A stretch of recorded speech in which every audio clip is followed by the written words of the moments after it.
Last Sunday, millions of Americans received a masterclass in hating, and some dudes played football to round it out. Kendrick Lamar's Super Bowl halftime performance was the climax in a decade-long beef with Drake, and Serena Williams' stunt-casted Crip Walk stomped the final nail into the coffin. Sure, Drake filed a defamation lawsuit over Not Like Us, and we don't know how that will pan out, but for all intents and purposes, Kendrick won. He won a long time ago, and taking the Super Bowl stage was simply his victory lap. He won when Not Like Us broke multiple streaming records. He won when it became the first diss track to win 5 Grammy Awards, including Song and Record of the Year. He won when he went on national television in bootcut jeans and smiled as he said, "Hey Drake," addressing his greatest opponent with glee.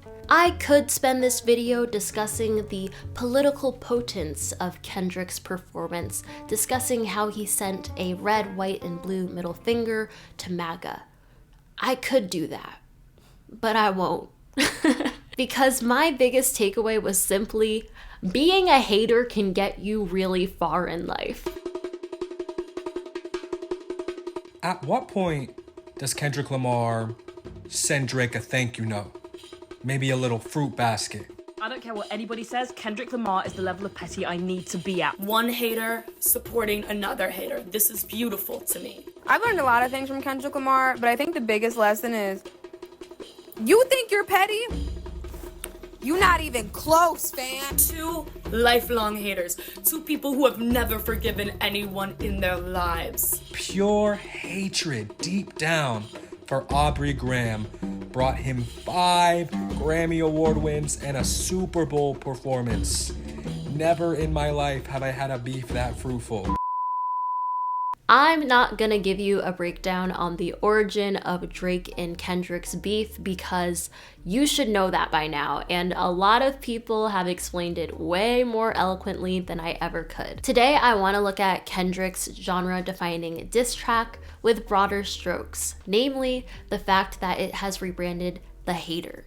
The hater is no longer an anonymous troll subsisting off Mountain Dew and the fact that he never tried. The hater is a commercially successful yet highly respected rapper who turned his abhorrence into award-winning art. Hater has been reclaimed in certain chronically online corners of the internet, but Kendrick Lamar made it official. Being a hater is cool again. And today, I want to explore how that happened. I'm old enough to remember a time on the internet when the concept of haters was chuggy. I'm also old enough to remember a time on the internet when saying chuggy wasn't chuggy. Maybe it's just me, but I always thought it was so corny when celebrities would be like, "This one's for my haters." Why am I doing that? I literally have a microphone right here. I think of Miranda Sings and her signature catchphrase, "Haters back off." As a side note, even before Ukulele Gate, I never understood her humor. It never made me laugh, so I've always associated it with general cringe. In that same vein, I think of the chorus of Taylor Swift's Shake It Off.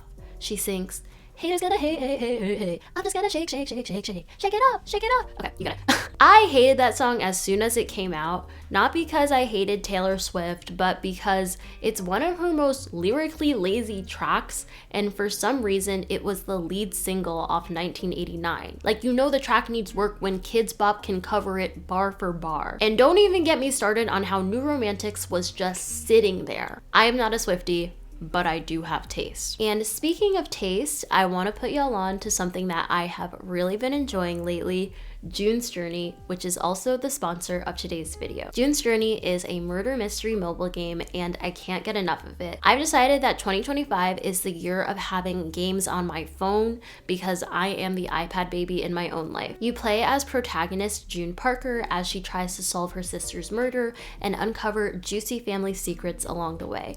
If you are a child who loved Nancy Drew, trust this game is for you. You find a bunch of hidden objects and clues in these beautifully illustrated scenes. It's also really nice if you like games with design and building elements because it takes place at a glamorous 1920s estate that you can customize to your liking. I love to play this game when I'm taking a break from writing because it feels like my brain is on but not all the way off. like it's on a dimmer. I feel relaxed because I'm indulging in another world, but it's stimulating because I'm not just passively scrolling. I'm trying to solve a mystery. You can download June's Journey for free by clicking the link in my description, or you can scan the QR code on the screen. It's available on iOS, Android devices, and PC. Thanks June's Journey for sponsoring this portion of the video. As I was saying, I have always been of the mind that celebrities firing back at the haters seemed corny.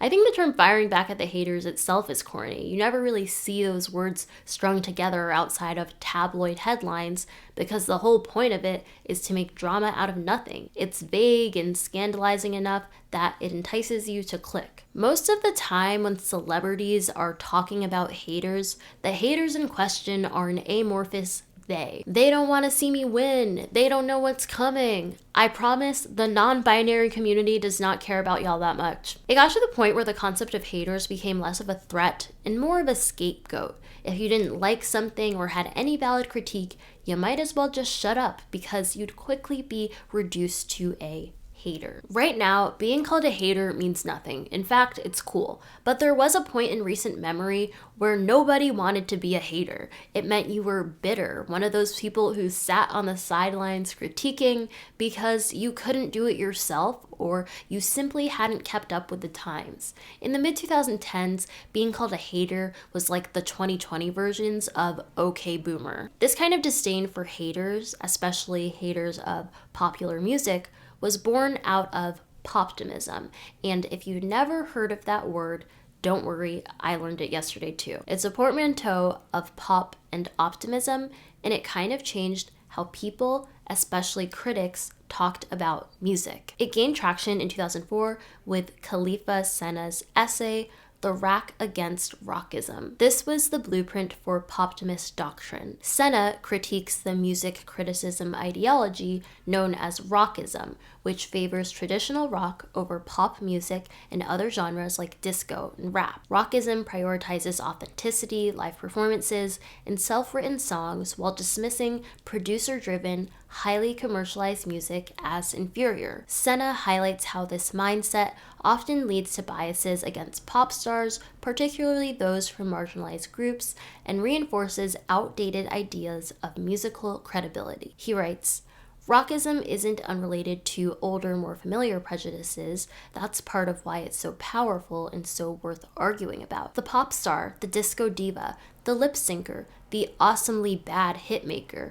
Could it really be a coincidence that rockist complaints often pit straight white men against the rest of the world? Like the anti-disco backlash of 25 years ago, the current rockist consensus seems to reflect not just an idea of how music should be made, but also an idea about who should be making it." Keep in mind, this was written over 20 years ago in 2004. The music landscape has changed so much since then. Rock, which was once viewed as the default and gold standard, has kind of faded into oblivion. It's all about pop and rap now. But Senna's ideas about what deserved to be deemed good music were ahead of his time, and eventually those ideas were widely adopted. Critics caught up and poptimism became the order of the day. In fact, some might argue they overcorrected. It got to the point where any good faith criticism of something popular was deemed radical or contrarian. Some critics couldn't truly say how they felt in fear of being deemed out of touch. This is how, in the mid-2010s, being a hater of pop music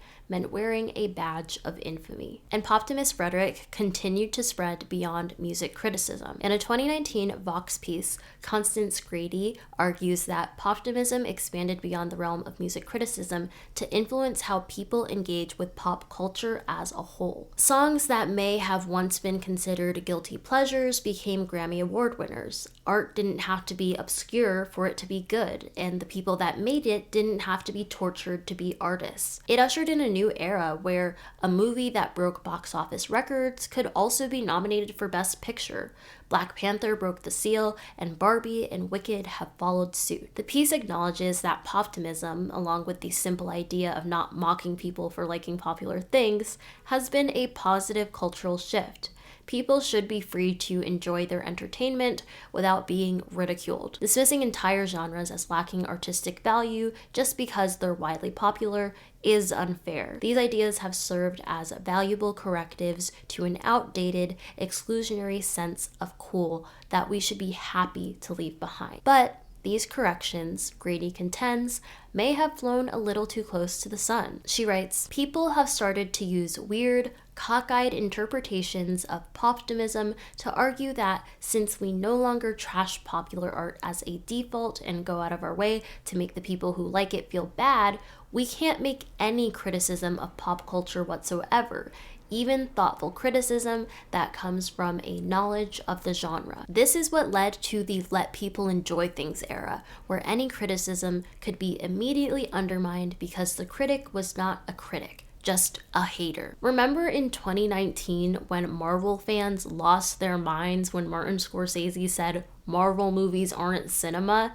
They tried to discredit that man's whole career just because they didn't like his opinion on their favorite franchise. The whole backlash surrounding that situation eventually became memeified because the reaction of rabid fans seemed completely unreasonable in the face of Scorsese's simple statement. This is just one of many examples where poptimism lost the plot. Instead of acknowledging that popular things could be good, the knee-jerk reaction was to completely shut down any criticism, dismissing it as negativity or elitism. This shift in discourse made it difficult to have nuanced discussions about media, as any critique, no matter how thoughtful, was met with accusations of being a hater or someone who just wanted to ruin others' enjoyment. Martin Scorsese saying that he didn't like Marvel movies helped expose the cracks in poptimist dogma and created room for valid critiques. And while everyone can and should critique things, not everyone is a critic. There's an air of pretension that comes with the word. There's a weight to calling oneself a critic. You need credentials or a piece in a major publication to prove it. The internet needed a more pedestrian label to describe its disdain,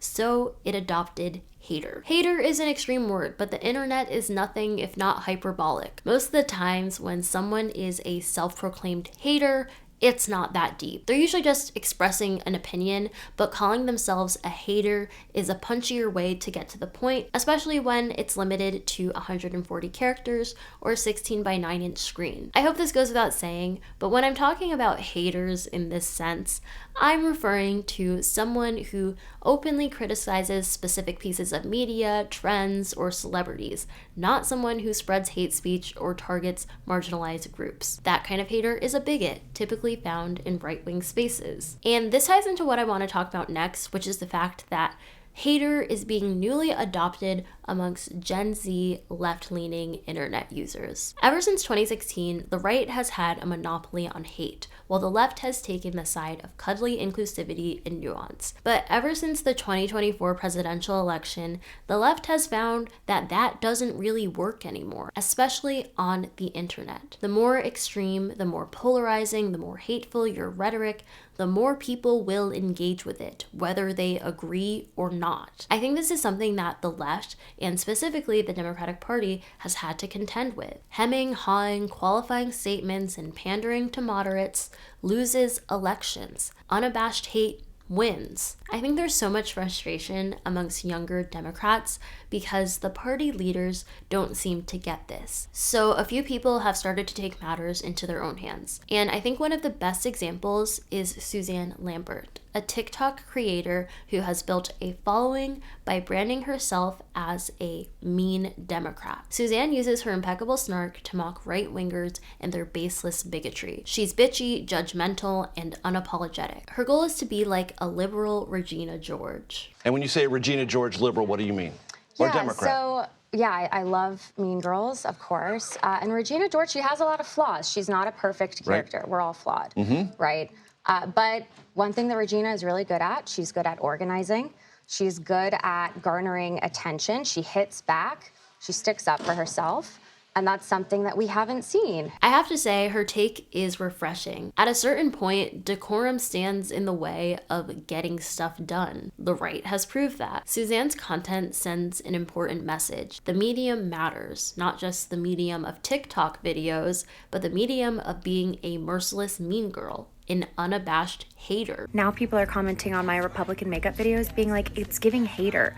Yeah, it's giving hater? because I hate it. Like, what are you guys not getting? Most importantly, Suzanne isn't hating for the sake of it. She's hating with a cause. There's this tendency for people on the left to get so caught up in properness that they ignore material realities that are actually impacting people. As Suzanne has pointed out, why should it matter that she's being mean to politicians who are actively trying to ban the existence of her trans friends? This is a matter of life and death. Who cares about sparing feelings? I think Democrats are clinging on to this perceived moral superiority that comes with propriety, and the base is getting sick of it. Now more than ever, we need haters. This brings me to the end of the video. I think Kendrick Lamar's Super Bowl performance and Grammy wins has set the tone for 2025. It's gonna be the year of the hater, not the hater who stews in his parents' basement, anonymously trolling, but the hater who openly and passionately expresses criticism without hesitation. Thank you so much for watching. I'd love to hear your thoughts below, and I'll see you in my next video. Also, follow me on Instagram at AmandaPanda767 because that would be amazing. Thanks again to June Strudi for sponsoring this video. Don't forget to scan the QR code or click the link in my description to download.